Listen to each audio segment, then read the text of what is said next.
এই শীতের মরশুমে ফুলকপি ডাঁটার ছেচকি খুব সুন্দর লাগে খেতে। নমস্কার, আমি শাওন পাকশালায় আপনাদের সবাইকে স্বাগত।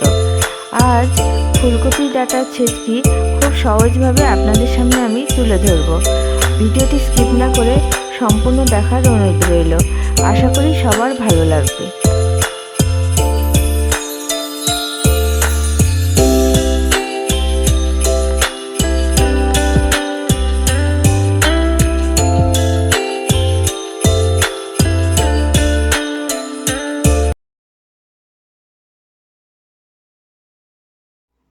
রান্না শুরু করছি শাওন পাকশালা কবিতার ছন্দে। ভিডিও দেখে রান্না করুন মনের আনন্দে। নমস্কার বন্ধুরা, শাওন পাকশালাতে সবাইকে স্বাগত জানাই। আজকে আবার একটা রান্নার নতুন রেসিপি নিয়ে এসেছি। আজকে আমি বানাবো ফুলকপির ডাঁটার ছেচকি। তার জন্য আমি ফ্রেশ ফুলকপি বাজার থেকে নিয়ে এসেছিলাম। তো তার জন্য ডাঁটাগুলো বেশ ফ্রেশ আছে। এই যে ডাঁটাগুলো আছে না, এই ডাঁটাগুলো থেকে আমি পাতাগুলো ছিঁড়ে নিয়ে এই শুধু এই ডাঁটাটাকে নিয়ে আমি গ্রেটারের সাহায্যে গ্রেট করে নিয়েছি। এই যে এরকম ঝুড়ো ঝুড়ো হয়েছে, এরকম করে নিয়ে আমি একটু লবণ দিয়ে একটু ভাপ দিয়ে নিয়েছি।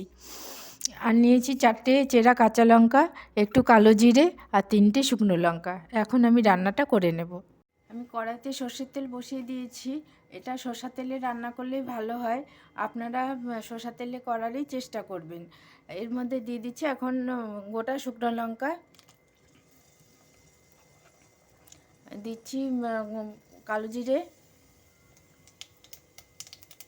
দিচ্ছি চেরা কাঁচা লঙ্কা। এখন এর মধ্যে দিয়ে দিচ্ছি কেটে একটু ভাপ দিয়ে নেওয়া কপির ডাঁটাটা। দিয়ে দিচ্ছি পরিমাণ মতো লবণ। যেহেতু কপির ডাঁটাটা আমি একটু লবণ দিয়ে ভাপ দিয়েছিলাম, সেই জন্য এখন অল্প পরিমাণে লবণ দিলাম। দিয়ে দিচ্ছি হলুদ গুঁড়ো। হলুদ দিয়ে ভালো মতো করে তেলের সাথে কপির ডাঁটাটাকে ভাজা ভাজা করে নেব।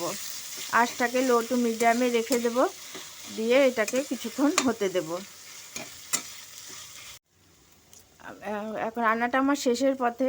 এখন আমি শেষে দিয়ে দিচ্ছি একটু ধনেপাতা কুচি। আপনারা চাইলে দিতেও পারেন, নাও পারেন।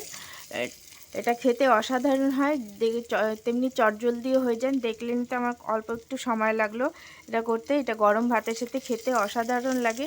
আপনারা এটা করে খাবেন। খেয়ে ভালো লাগলে আমার চ্যানেলটিকে সাবস্ক্রাইব করবেন, লাইক করবেন, শেয়ার করবেন এবং কমেন্ট করে আমার পাশে থাকবেন।